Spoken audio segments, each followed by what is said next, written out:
Students, in last lecture we were discussing about errors. Now we will discuss about significant figures. First we will see what is significant figure and why do we require significant figure. Then we will discuss rules of finding significant figures.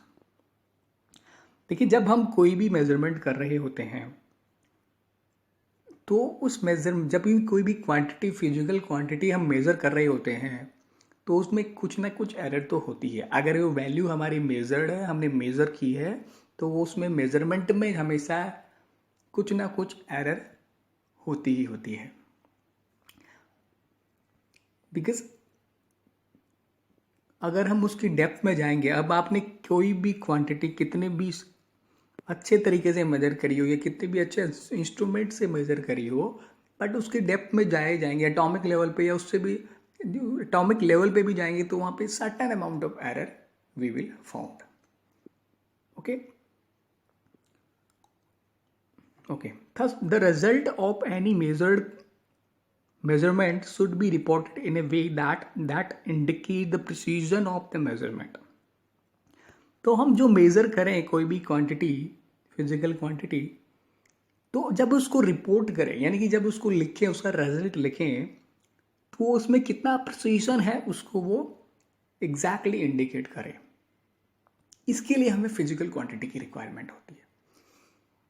I will explain it with example. Like ये कोई length थी, है ना, this was a length, कोई भी road कुछ भी थी.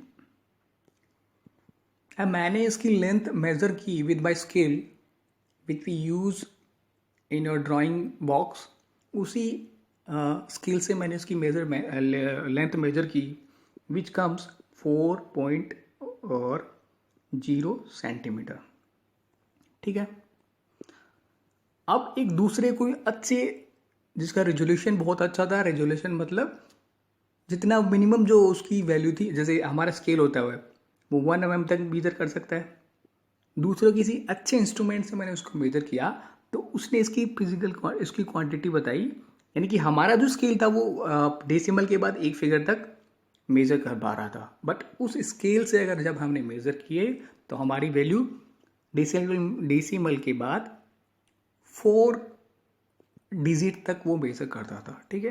तो वो क्या बताएगा, लेट्स से वो इक्वल ही बता रहा है, यानी कि कभी हमने मेजर करी,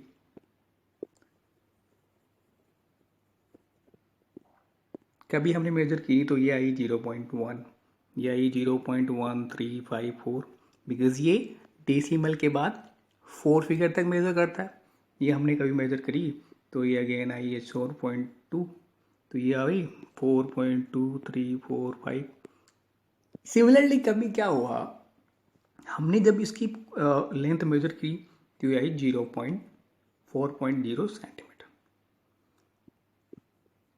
ओके. जब इसी और कहीं एक ऐसा कभी पॉसिबल भी हो सकता है ना ऐसा कि मैंने इससे तो जब मेजर करी तो ये 4.0 सेंटीमीटर आई, और जब मैंने वो अच्छे प्रिसीजन वाले इंस्ट्रूमेंट से इसको मेजर किया तो उसमें आया 4.0000 सेंटीमीटर. बिकॉज ये कहाँ तक मेजर करता है, डेसिमल के बाद 4 पॉइंट्स तक, 4 डिजिट्स तक. अब देखो, अब मिसलीडिंग क्या हो सकती है, मैं अगर इसको बोल दूं, अब इसको देख के तो आराम से किसी को भी समझ में आ रहा है कि हाँ भैया ये वाली लेंथ जो मेजर करी है किसी कम प्रिसीजन वाले, कम रिजोल्यूशन वाले नॉर्मल किसी इंस्ट्रूमेंट से मेजर करी है, बट ये वाली जो लेंथ मेजर की है वो किसी अच्छे इंस्ट्रूमेंट से, किसी अच्छे रिजोल्यूशन वाले या प्रिसीजन वाले इंस्ट्रूमेंट से करी गई है. ठीक है, उसने समझ लिया ये.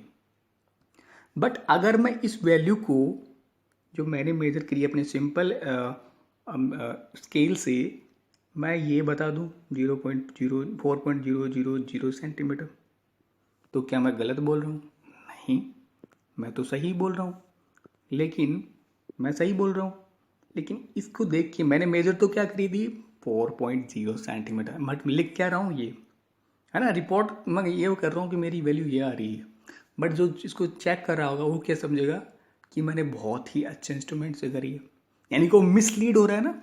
उसको मैंने की तो इससे, बट उसने क्या समझा जो भी जिसके पास भी ये रिपोर्ट गई उसने क्या समझा, बहुत अच्छे इंस्ट्रूमेंट से कर रहा हूँ, तो यहाँ पे मिसलीड हो रहा है वो। इसलिए हमने डिसाइड किया कि कौन सी डिजिट तो सिग्निफिकेंट होंगी और कौन सी नहीं होंगी जब हम रिपोर्ट करेंगे। ठीक है, इसलिए हमें सिग्निफिकेंट फिगर्स की रिक्वायरमेंट हुई और हम देखते हैं सिग्निफिकेंट फिगर को कैसे लिखते हैं। When the measured value of wave expressed as a number, the some digits are certain are known as reliable, plus the first term which is unreliable, uncertain are known as significant figure. क्या मतलब हुआ कि जब हम किसी physical quantities को report करेंगे, like मैंने एक लेंथ मेजर किया गया, तो हमको उसको किस तरह करेंगे, उसको हम इस तरह करेंगे कि उस रिपोर्ट में क्या क्या है, उसकी रिलायबल या सर्टेन नंबर आ जाए, डिजिट आ जाए, और अनसर्टेन डिजिट का फर्स्ट नंबर आ जाए, अनसर्टेन डिजिट का फर्स्ट टर्म आ जाए, बस। ऐसे अगर उसको हमारी जो वैल्यू मेजर की है उसको रिपोर्ट को इस तरह से अगर हम लिखेंगे, then we will say that this is significant figure, और हम इसमें मिसलीड नहीं होंगे। इस तरीके से हमें लिखना है सिग्निफिकेंट फिगर्स को, है ना। बाकी आपको कैसे क्या करते हैं मैं आगे चलते हैं समझ में आएगा, बट पहले मैं यहाँ पे अगर मैंने बोली है सर्टेन और अनसर्टेन, तो सर्टेन और अनसर्टेन होता क्या है पहले ये हम देखते हैं। जैसे हमने कोई लेंथ मेजर की और हमने रिपोर्ट की उसकी वैल्यू 1.62 सेंटीमीटर, ठीक है। इसको थोड़ा समझते हैं, ये लेंथ हमारी ये थी,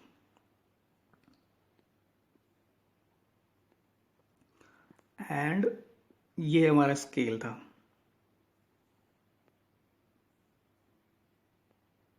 है ना।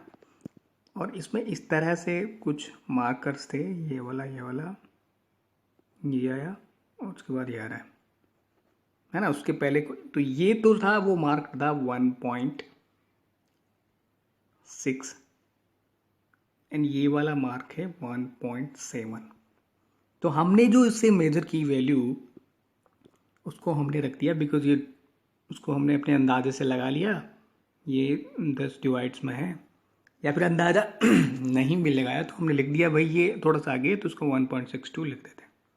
बट हमें क्या एग्जैक्टली ये वैल्यू तो सर्टेन है कि 1.6 है, 1.6 यहाँ तक आ गया था, तो ये तो सर्टेन है कि 1.6 है, लेकिन ये इस वैल्यू का हमें कंप्लीटली पता नहीं है, वो अनसर्टेन वैल्यू है, वो हो सकता था 1.63 भी हो सकती थी वो, तो हमने लेकिन जो मेजर लिख लिया क्या इसको 1.62। तो यहाँ तक 1.6 की वैल्यू तो हमें सर्टेन वैल्यू पता है, बट ये वाली हमने क्या की,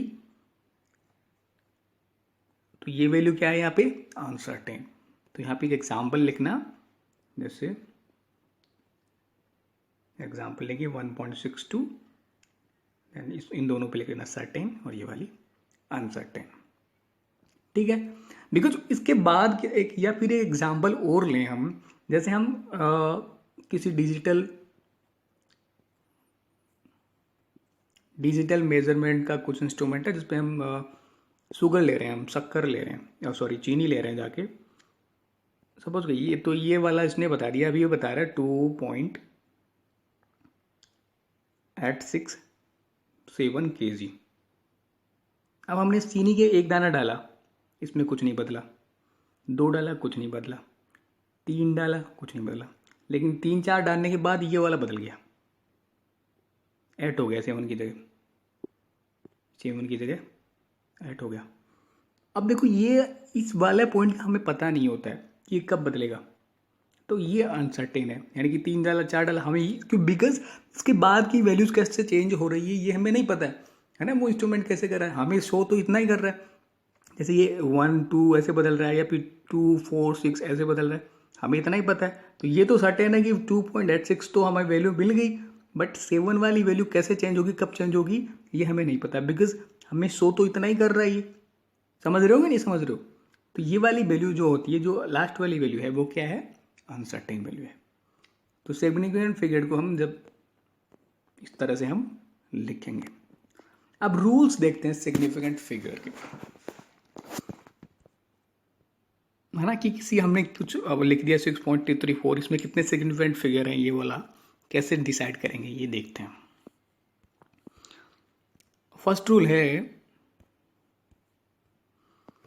all non zero digits are significant, यानी कि अगर कोई जीरो नहीं है और कोई भी मतलब कोई भी डिजिट है जीरो के अलावा तो वो सिग्निफिकेंट होंगी, ये रूल है। आगे लिखा there may be decimal point in between and location of decimal point does not matter. इसका क्या मतलब है कि उन पॉइंट्स के बीच में डेसिमल हो भी सकता है, नहीं भी हो सकता, और उसका लोकेशन कहाँ पे इस पर भी डिपेंड नहीं करती। तो रूल बेसिकली क्या है, all non zero digits are significant. Example देखते हैं 2, 5, 2, 3, 5, 7 कितने डिजिट हैं इसमें 1, 2, 3, 4। तो सिग्निफिकेंट डिजिट कितने हो गए 4। अगेन 4, 1, 2 कितने हो गए 1, 2, 3 because all are non zero digits, तो 3 हो गए। सिमिलरली 32.57 इसमें डेसिमल है, डेसिमल है ना इसमें, बट डेसिमल से हमें कोई लेना देना नहीं है जब all digits are non zero. तो 32.57 तो 1, 2, 3, 4 आ गया। नेक्स्ट क्या है 32.57 1, 2, 3, 4, 5 आ गया। ठीक है, इसमें पॉइंट कहाँ है क्यों है इससे कोई लेना देना नहीं है। What you have to observe from here is कि अगर नॉन जीरो डिजिट्स हैं then that these all digits will be significant.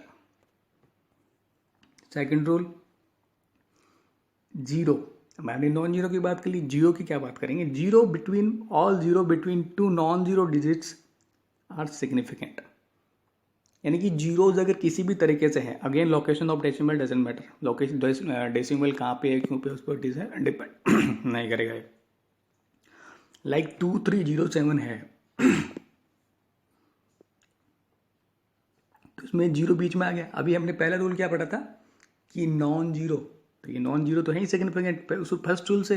Second rule क्या पढ़ा, अगर इन डिजिट्स के बाद नॉन जीरो डिजिट्स के बीच में अगर आ रहा है कोई zero then that will be considered as significant figure. तो इसमें कितने आ गए 1, 2, 3, 4।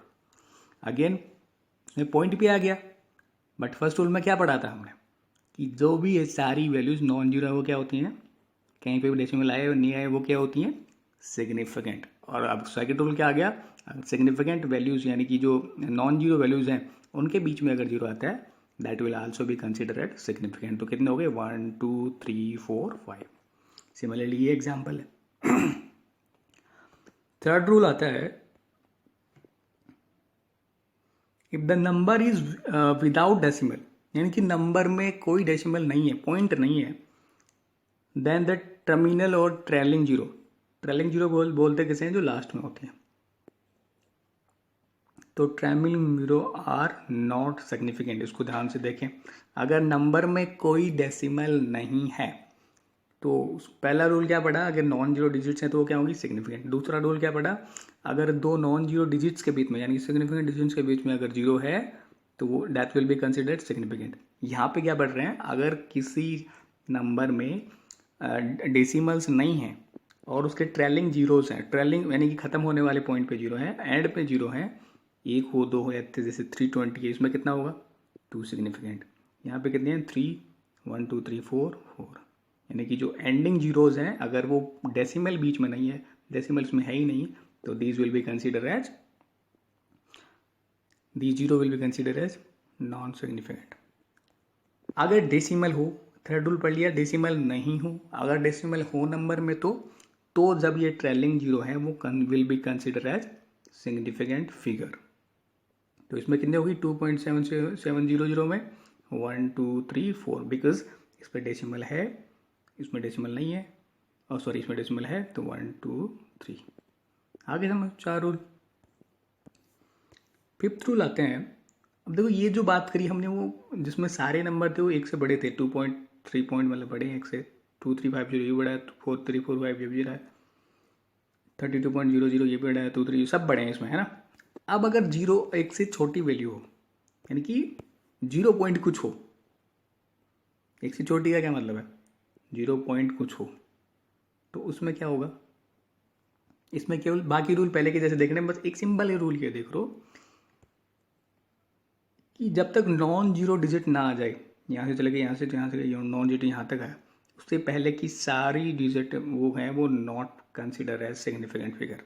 तो इसमें क्या है, 1 2, इसमें कहाँ पे है, यहाँ पे है, तो इससे पहले वाली सारी जीरोज क्या होंगी, नॉन जीरो डिजिट्स। यानी कि जब तक कोई नॉन जीरो डिजिट ना आ जाए उससे पहले की सारी डिजिट क्या होंगी, जीरोज क्या होंगी, लेफ्ट साइड में जो होंगी नॉन सिग्निफिकेंट। तो इसमें 1 2 3 रूल क्या है, if the number is less than zero, यानी कि 0 पॉइंट कुछ लिखा आएगा, then all the zeros left to the first non zero digit will not be significant. All the zero left to first non zero digit. First non zero कौन सी है, ये वाली, तो इससे पहले वाली है वो सारी वो सिग्निफिकेंट नहीं होंगी। सिमिलरली इसमें है ना, बाद में जो होंगी होंगी, पहले वाली जब तक फर्स्ट डिजिट ना आ जाए, जब तक कि नॉन सिग्निफिकेंट होंगी, और जिसके इसके बाद वाले तो जो पहले वाले रूल की जैसे देखेंगे, ये दो सिग्निफिकेंट हैं, उनके बीच की ये वाली भी सिग्निफिकेंट होगी, पॉइंट के बाद होती है तो ये वाली सिग्निफिकेंट होगी। केवल इसमें ये ध्यान रख लेना है जो जीरोज हैं जो कि लेफ्ट साइड में होगी first significant non zero digit से, वो सिग्निफिकेंट फिगर्स में काउंट नहीं होंगी। ओके, तो इसमें 2, इसमें 3, इसमें 4 एंड इसमें 4। अब आते हैं choice of changes of different unit. Choice of changes of different units does not changes the number of significant digits. यानी कि कितने उसमें सिग्निफिकेंट डिजिट्स हैं ये चेंज नहीं होगा जब हम एक यूनिट से दूसरे यूनिट में किसी मेजरमेंट को चेंज करते हैं। अब इसको पहले इसका देखिए, ये मीटर में हमने कोई लेंथ मेजर की 4.700, तो बताइए इसमें कितने सिग्निफिकेंट फिगर होंगे। हमने देखा था कि भाई डेसिमल में जब कोई डेसिमल हो, जब जीरो हो वो काउंट होती हैं। ये फर्स्ट रूल के अकॉर्डिंग नॉन जीरो डिजिट्स हैं तो ये तो होंगी ही होंगी, और जब डेसिमल हो तो ये ट्रेलिंग जीरोज भी काउंट होती हैं। तो कितना हो गया, 4। बट इसको सेंटीमीटर बदला तो भी 4 आ रहा है, बट अगर इसको किलोमीटर में बदलते हैं, जैसे इसमें देख लो, इसमें तो 4 आएगा, इसमें देखो अगर मिलीमीटर में अगर बदलें इसको क्या आ जाता है, 4700। अब पहला फर्स्ट रूल जो नॉन जीरो डिजिट्स हैं वो तो होती हैं, तो 2 तो ये हो गई। इसके बाद थर्ड रूल क्या कहता है कि अगर किसी नंबर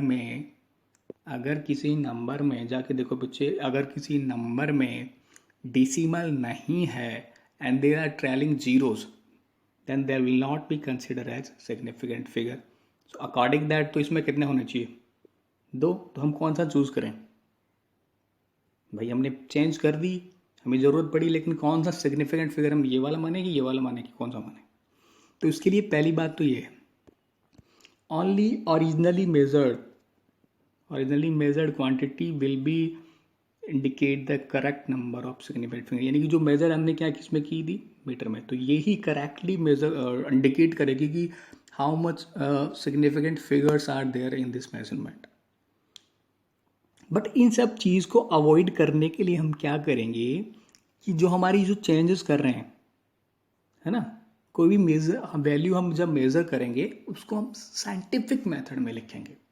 साइंटिफिक मेथड क्या होता है, इसको मतलब जो भी वैल्यू मेजर करेंगे उसको हम किस में लिखेंगे, 10 की पावर में। That is called scientific method. In order to avoid confusion in quantity counting the number of significant figures, we usually express a measure quantity in scientific notation. देखिए 10 की पावर में अगर हम लिख देंगे तो यहाँ से तो हम क्लियर है कि जो वैल्यू हम ओरिजिनली मेजर करते हैं, जिस यूनिट पे हम ओरिजिनली हमारी वैल्यू मेजर करते हैं, that will be the significant figure, उसी में से हमने कैलकुलेट करना है। बट अगर हमें दूसरी यूनिट में चेंज करना है तो उसको 10 की पावर में या साइंटिफिक मेथड में उसको लिखना है। जैसे साइंटिफिक 10 की पावर में कैसे लिखेंगे, a × 10⁻⁵ ऐसे लिखते हैं ना, ए को बोलते हैं, ए की वैल्यू जो 1 to 10 कुछ होती है, बी होता है 10 की पावर क्या है वो। जैसे इसी एग्जाम्पल को हम देखें, ये वैल्यू थी हमारी मीटर, जिसका सिग्निफिकेंट कितना कितना आ रहा था 4। अब देखो सेंटीमीटर में जब इसको चेंज किया था तो क्या आ गया था, ये 470.0 सेंटीमीटर।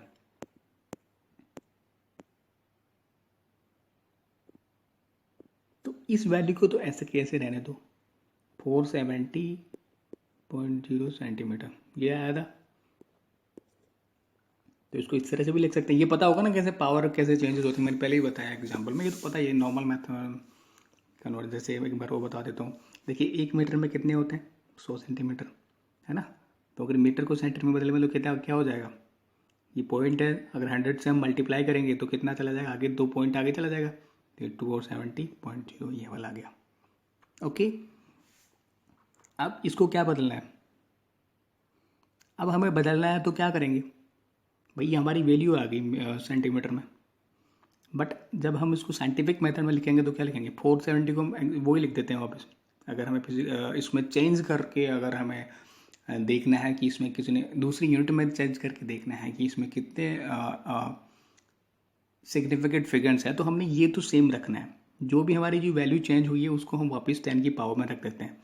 तो 470.0 इसको हमने इसी में रखना है, 4.77 में, 4.700 में। तो क्या हुआ, इसमें 100 का डिवाइड कर दिया जब आ गया ना, तो मल्टीप्लाई कर भाई, इस पॉइंट को हमें ऐसे में बदलना है तो क्या करेंगे, 100 से मल्टीप्लाई और डिवाइड कर दो। तो अगर 100 से मल्टीप्लाई किया डिवाइड किया तो पॉइंट 2 पॉइंट इधर चला गया, तो 4.700 बदल गया, और ये हमारा ऐसा कैसा रह गया। कन्फ्यूज तो नहीं हो गए? ओके, सिमिलरली ये सारे हैं, मतलब इस तरह से अगर 10 की पावर में हम करेंगे तो क्या होगा, 4 ही रहेगी जो इनकी सिग्निफिकेंट फिगर है। क्यों रहेगी, बिकॉज 10 की पावर में जब कोई वैल्यू होती है, power of 10 is irrelevant for determination of significant, यानी कि सिग्निफिकेंट फिगर जब हम मेजर कर रहे होते हैं तो 10 की पावर वाली टर्म होती है। अगर कोई टर्म 10 की पावर में गिवन है तो 10 की पावर को हम नहीं देखते हैं। सिग्निफिकेंट फिगर हम केवल इस क्वांटिटी से ही डिसाइड करते हैं, जो कि इसमें सब में सेम है, हमने है ना, ये 444, बाकी हमने जो चेंज किया सेंटीमीटर में, मीटर में, किलोमीटर में, इसको हमने 10 की पावर में चेंज। अब कैसे चेंज होगी 10 की पावर, वो आपको पता होगा कि किलोमीटर को मीटर से चेंज करते हैं तो कैसे करते हैं ना। अब एक ये एनसीईआरटी में गिवन है, इसके लिए मैं आपको डिस्कस कर रहा हूँ, बाकी इसका कोई खास महत्व है नहीं। ये बोलता है कि द मल्टी, देखो पहली बात तो एग्जैक्ट वैल्यूज होती है ना, लाइक ये क्या कहता है, द मल्टीप्लाइंग और dividing factors which are neither rounded numbers nor represent measured value are exact, ये exact होंगे and having exact values की जो होती है significant figure होती है, infinity होती है। जैसे मैं पाई की बात करूँ तो पाई की अगर पाई में लिख दूँ और बोलूँ इसमें कितने significant figure है तो कितने होंगे, इन्फिनिटी, क्योंकि पाई की वैल्यू क्या होती है 3.1452121, मतलब इन्फिनिटी तक जाती रहती है वो। बट हम 3.14 जब लिखते हैं तो राउंड ऑफ करके लिखते हैं ना, ये बोला नाइदर राउंडेड ऑफ, तो उसको तो राउंड ऑफ करके लिखते हैं, इसलिए उसको इसमें 3 बता देंगे, 3.3 बता देंगे, ठीक है। तो एग्जैक्ट जो वैल्यूज़ होती है उनकी इन्फिनिटी होती है, इस पर इतना ध्यान नहीं देना, बस ये समझ लो थोड़ा इसमें गिवन है। तो ऐसा ही है, अगर कोई मल्टीप्लिकेशन में जैसे आर बाई किसी भी का डायमीटर हमें रेडियस हमें देखनी है तो क्या होता है, डायमीटर बाई हाफ। तो डायमीटर तो क्या है, मेजर्ड वैल्यू है, बट जो नीचे इसका डिवाइडिंग फैक्टर है ये ना तो राउंड ऑफ किया गया है, ना इसको कहीं से हमने मेजर किया गया, तो r/d/2 है, उसको आधा कर रहा है ना, केवल ये डिवाइडिंग फैक्टर है। तो इसकी ये एग्जैक्ट होगा और उसकी जो सिग्निफिकेंट फिगर होगी वो इन्फिनिटी होगी, क्योंकि इसको 2.0 भी लिख सकते हैं, 2.000 भी लिख सकते हैं, 2.00 भी लिख सकते हैं, कुछ भी लिख सकते हैं, है ना। सिमिलरली अगर मल्टीप्लिकेशन में बात करें, अगर सर्कमफरेंस 2πr होती है ना, तो r तो क्या है, ये तो मेजर करेंगे किसी भी जिस चीज़ की हमें रेडियस देखनी होगी, बट 2 क्या है, ये तो केवल इसको मल्टीप्लाई करने के लिए आ रहा है, न तो ये राउंड ऑफ किया गया कहीं से, नहीं इसको क्या किया गया कहीं से मेजर किया, ये तो 2 है, एग्जैक्ट वैल्यू है ये, है ना। जैसे मैंने बात की थी कि कितने उसमें एक ईयर में कितने मंथ्स होते हैं, 12। अब तो 12 तो 12 है, मेजर थोड़ी है, वो तो एग्जैक्ट वैल्यू है। सिमिलरली तो एग्जैक्ट वैल्यूज जो होती हैं, क्योंकि जो भी हमने ये पहले देखी है ना, ये कहीं जब भी बोलूँ सिग्निफिकेंट फिगर निकालो, इसके मतलब है वो कहीं से कुछ मेजर करी गई है या कहीं से कुछ राउंड ऑफ करी गई है। राउंड ऑफ क्या आता है, क्या होता है, अभी हम देखते हैं। तो ये हो गया सिग्निफिकेंट फिगर का। इसको देखो आराम से एक बार देखना और ये क्वेश्चन ट्राई करना और उससे समझना। अगर ज़्यादा कंफ्यूज नहीं होना, बिल्कुल सिंपल सिंपल सी बातें हैं, है ना। अगर कुछ डाउट होता है तो ज़रूर मुझसे पूछना। अब एक और चीज़ और देखते हैं, राउंड ऑफ क्या होता है। जैसे राउंड ऑफ करते हैं ना भाई, राउंड फिगर में दे दे, जैसे बोलता है 310 रुपये, बोले राउंड फिगर कर दो 300 रुपये। तो राउंड फिगर क्या होता है, राउंडिंग करते कैसे हैं। सिंपली राउंडिंग फिगर क्या होती है, पहले तो when we do the calculation using measured values, the result may contain more than ones uncertain digits which should be rounded off. हमने अभी क्या बोला कि किसी भी मेजरमेंट को रिपोर्ट करने के लिए उसकी एक्यूरेसी प्रिसीजन को अच्छे से शो करने के लिए, या फिर मिसलीड जो इसको रीड करा वो मिसलीड ना हो, इसलिए उसको सिग्निफिकेंट डिजिट में चेंज करके हम रिपोर्ट करते हैं। लाइक सिग्निफिकेंट डिजिट में चेंज करने का क्या मतलब होता है कि उसकी जो सर्टेन वैल्यू है वो होनी चाहिए, और प्लस एक उसकी, जैसे 1.62 करा था तो ये तो सर्टेन वैल्यू थी, प्लस उसके बाद भी 5, 4 कुछ भी लिख सकते हैं, वो क्या जो भी मेजर करते हैं। तो अगर इसमें ये वाली एक अनसर्टेन वैल्यूज हैं तो एक अनसर्टेन वैल्यू होनी चाहिए। अगर किसी मेजर्ड वैल्यू में जो रिपोर्ट करी हमने उसमें हमें एक से ज़्यादा अगर सिग्निफिकेंट फिगर है तो हम उसे राउंड ऑफ कर देंगे, है ना। तो राउंड ऑफ कैसे करते हैं उसके रूल देखते हैं। फर्स्ट रूल है, देखो ये रूल्स बड़े ही आसान है, अगर ज़्यादा इधर उधर करोगे तो कंफ्यूज हो जाओगे। जो लिखा है उसको अच्छे से समझो और बस इतना ही समझो। If digit to be dropped, यानी कि जिस डिजिट को हमने छोड़ना है, is less than 5 then preceding digit remain unchange. अब इसका मतलब क्या हुआ कि जैसे ये 6.232 है, हमें ये वाली अनसर्टेन वैल्यू हटानी थी, ड्रॉप मतलब ये छोड़नी है। तो अगर ये वाली वैल्यू है 5 से छोटी है, ये वैल्यू अगर 5 से छोटी है तो क्या होगा, ये वैल्यू है ऐसे कैसे रह जाएगी और ये हट जाएगी, बस ये हो गया। सिमिलरली इसमें क्या हुआ, ये वाली वैल्यू हमने हटानी है तो ये 5 से छोटी है, तो उसके पीछे वाली वैल्यू एग्जैक्टली वैसे कैसी रहेगी। आ गया होगा समझ। Next, if digit to be dropped is more than 5, यानी कि जो डिजिट हटानी है, जैसे 6.19 है, ये वाली डिजिट हमने हटानी है, दैट इज मोर देन 5, तो क्या होगा, प्रिसीडिंग जो डिजिट है, यानी कि ये पीछे वाली डिजिट है, वो एक इंक्रीज हो जाएगी। समझ गए दोनों रूल्स। फर्स्ट रूल क्या था कि जिस डिजिट को हमने ड्रॉप करना था, if that digit is less than 5, छोटी थी 5 से, तो क्या होता था, उससे जो पहले वाली डिजिट थी वो सेम रहती थी जैसी थी। And if digit which is we are going to drop is more than 5, then preceding digit will be increased। तो ये 6.1 थी तो 2 हो गई। सिमिलरली ये वाला हमें हटाना था तो 6.9 को, ये प्रेसिडिंग वाली थी, ये वाली तो 5 हो गई और ये वाली हट गई। ये तो होगी 5 से छोटा और बड़े वाला। अब अगर एग्जैक्टली 5 हो, if digit to be drop, जो डिजिट हमें हटानी है वो एग्जैक्टली 5 हो तो क्या होगा। तो देखो इसमें दो पार्ट बनते हैं। पहला ए, वो क्या है कि जो प्रेसिडिंग डिजिट जो हटानी है वाइल डिजिट 5 हो और उसके साथ या तो इतना ही हो, या फिर अगर उसके आगे भी कुछ है तो वो 0 हो, तो क्या करें। तो उसमें भी दो रूल आते हैं। Then the preceding digit raised by 1 if it is odd. अब क्या कर रहा है, एग्जाम्पल देखते हैं, एग्जाम्पल से ये चीज़ें समझ आती हैं। देखो ये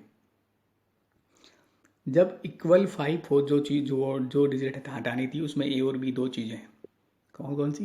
पहली बात क्या थी कि अगर जो भी जैसे 6.75 थे, है ना, या तो इतना ही हो, ये वाली 5 हमें हटाना था तो या तो इधर या फिर उसके आगे 0 हो।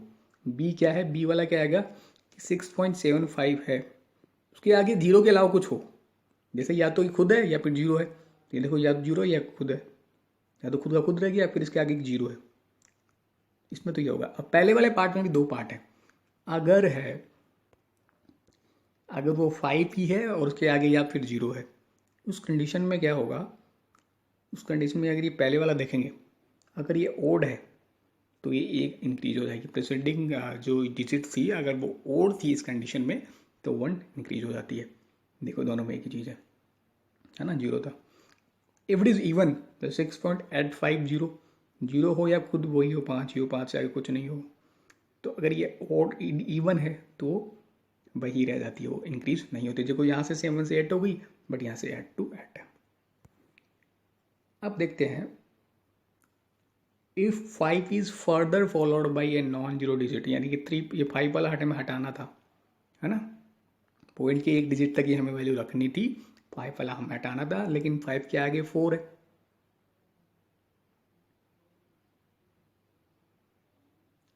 ना। इसको 2 कर लेना, इसको 5 को, कि 5 के आगे 5 आएगा तो फिर और कुछ देखना पड़ेगा, है ना। इसको 1 कर लेना, 8.51।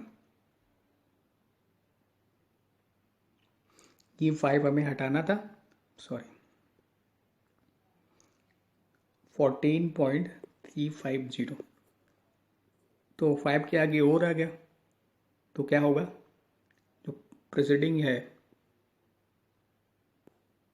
1 से बढ़ जाएगी, ठीक है। इसको हटाना था, इसके आगे भी आ गया होगा, ये भी चलेगा, तो क्या होगा, ये प्रेसिडिंग थी वो ये इंक्रीज हो जाएगी। 5 भी लिख दो तो कोई दिक्कत नहीं है, 8.5 हमें हटाना तो यही वाला है, उसके अगर 5 है तो ये वाली इंक्रीज हो गई। या फिर सिंपल अगर बात करें ना, देखो हाँ चलो इतना ही होगा, यही समझ लो, है ना। इसको देखो अच्छे से लिखना, नोट्स को भी रिवाइज करना 2 बार पूरे को, ये रूल्स हैं, अगर कंफ्यूज हो जाओगे तो फिर समझ नहीं आने। एक बार वो आपने लिखना है अपने नोट्स में अच्छे से, फिर उनको रिवाइज करना है, सारे एग्जाम्पल जो मैंने समझाया उनको देखना है कि हाँ ऐसा कुछ कैसे हो रहा है क्या, ठीक है। और नेक्स्ट लेक्चर में हम उसका मैथमेटिक्स में कैलकुलेशन में कैसे यूज़ होता है, जब कैलकुलेशन करेंगे तो सिग्निफिकेंट फिगर को कैसा, सिग्निफिकेंट फिगर्स को कैसे यूज़ करेंगे वो देखेंगे। इसके लिए नेक्स्ट लेक्चर के समझने के लिए आज वाला लेक्चर अच्छे से समझ में आना चाहिए, तो इसको अच्छे से नोट्स बनाना और अच्छे से समझना। और डाउट है तो you have to ask, I will say you have to ask, आपको पूछना ही पड़ेगा अगर डाउट है तो। बिकॉज अगर आप खुद से बैठे होंगे कि मुझे डाउट पूछना नहीं है, तो वो फिर प्रॉब्लम है, या फिर जो भी डाउट है वो बढ़ता ही चला जाता है। Okay, so that's it for today, thank you.